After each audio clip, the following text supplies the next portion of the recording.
Friday, Black Friday. Do not buy anything. We're going to be doing flash mobs. The locations will be announced throughout the week. That's my middle name. Adrian. Saturday, around between 12 and 5, we're doing workshops on making things for Christmas. Please come join us.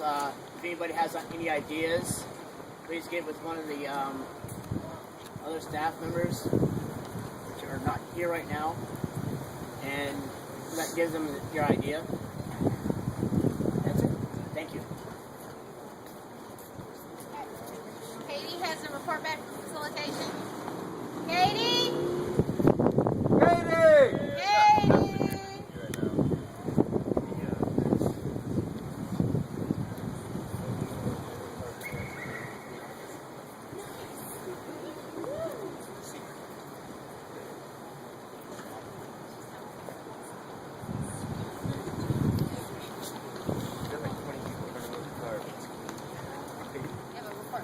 Oh, yes.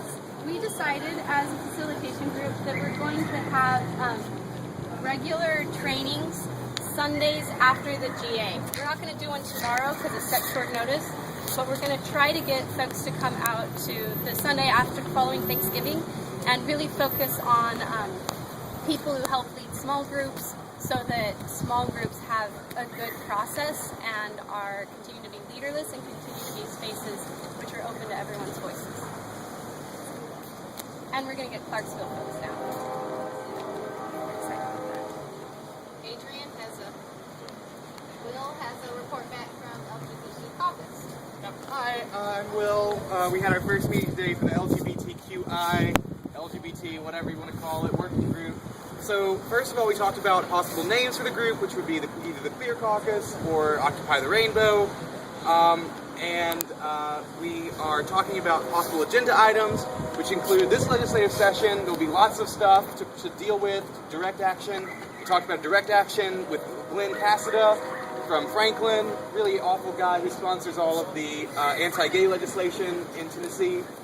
He, including the Don't Say Gay bill and the Special Access to Discriminate law. So this legislative session, there will be SB 2121 that repeals the Special Access to Discriminate law, and there'll be lots of publicity about that. So we were just preliminarily talking about how to deal with Metro government, which is predominantly pro-equality Metro Council, and the state government, which is more than predominantly hateful. So we're talking about possible direct actions, possible outreach, how we want to do outreach, who we want to reach, and how we want to reach them. And so I think if we have any questions, come see any of us, and that would be great. Also, Legal has a very brief announcement. So we're going to Clarksville tomorrow to their GA. It's at 6 o'clock. Come if you can.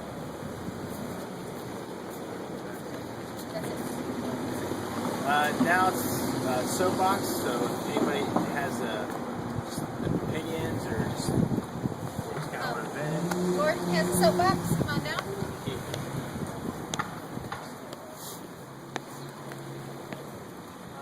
Okay, mic off. I have a pretty strong voice, but if anybody can't hear me, please let me know. Give me a minute to gather my thoughts. One thing that has disturbed me is the number of people I have encountered that I consider intelligent who are still saying, but what do they want? What's their message? It's not clear. I addressed this in the Direct Action Committee, and the response was, well, anybody who isn't getting it isn't paying attention or isn't listening. That's putting the onus on them. The onus, if we want to get the message out, is on us. And if there are still people saying, I don't know what they're trying to get accomplished, it behooves this movement to get clearer, okay? And the way you get clearer is by boiling down what you want, first of all, in terms of what you want, not what you don't want. Even if it's a don't, couch it in a positive. You know, we want to get money out of politics. That's positive. We know what you want to do. Boil it down to 3 or 4 sound bites that people can remember and repeat at the office. Take actions that support this. Personally, as heinous as Donald Rumsfeld may have been to me when I was there, I thought it was a little bit off message. There are 1,000 things that can be protested, but I think we need to bring everything back to central themes. And when you are protesting something else, be very clear to the media and the public of how it ties in to those 3 or 4 central themes. Because the only way this movement is going to grow is if they can answer the question, what do you want? If somebody in Washington today said, we'll give you what you want, just tell us what it is, you got to be able to say it clearly. Because the next thing people are asking is, how are you going to accomplish it? And you can't say how until you are clear with the what. So I would encourage this movement and every Occupy movement to narrow their message down to 3 or 4 things that people can repeat, and anything under it, tie it back in. Any protest, any action, tie it back in to what it is this movement is about, so that it can grow. Thank you. Adrian has a soapbox. As some of you already know, that's been here as part of the Occupy Nashville since I came, and over the past few days, while we were protesting at the Hilton, my mom in Chicago had a heart attack, stroke, and a seizure, and she's now in Chattanooga at Erlanger Hospital, or Erlanger, however you say it. But I'm leaving tonight at 4:30, and I would like for y'all to have me in my mom and y'all's prayers. So please have us in y'all's prayers. Thank you. And Rob has a soapbox. Rob? Oh, hi.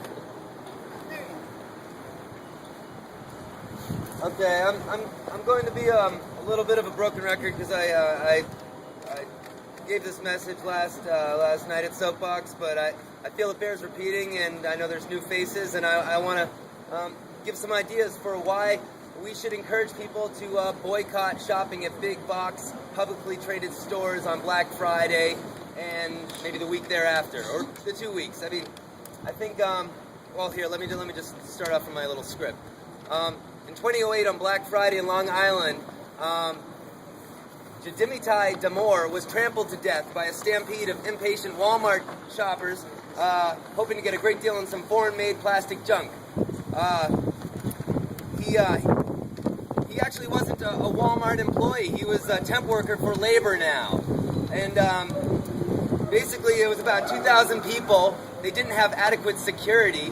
And, you know, we got Walmart that, you know, has to hire temp workers instead of, you know, take care of the health care of the people that they're putting in line for injury. They call these things doorbuster sales. I mean, they're asking people to go crazy about shopping.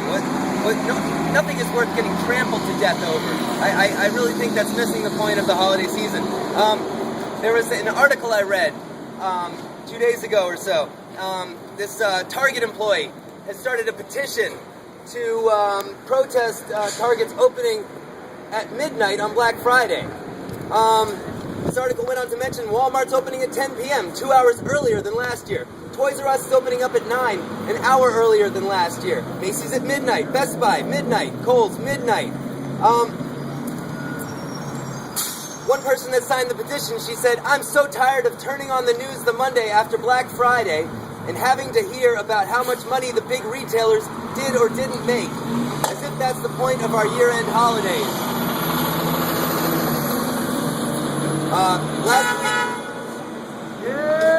Last week, Brian Dunn, chief executive of Best Buy, told the New York Times that although he feels terrible about opening early, that it was an operating...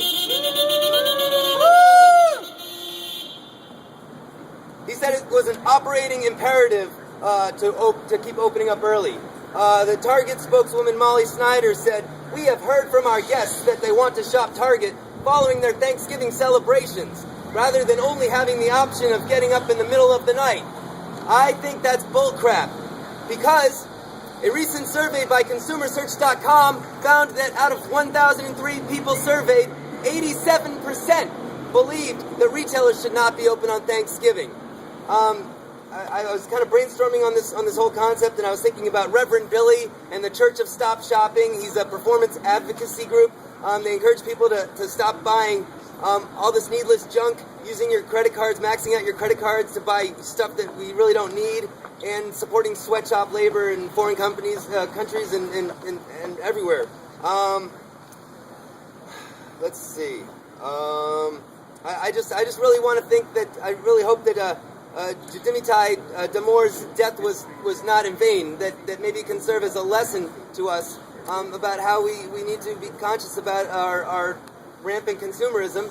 And I think they put too much importance in Black Friday, and as like, big freaking whoop. They have better deals before Christmas, and I think we should try to encourage people to think differently about going crazy for saving a couple bucks and starting a stampede. Thanks for your time. Is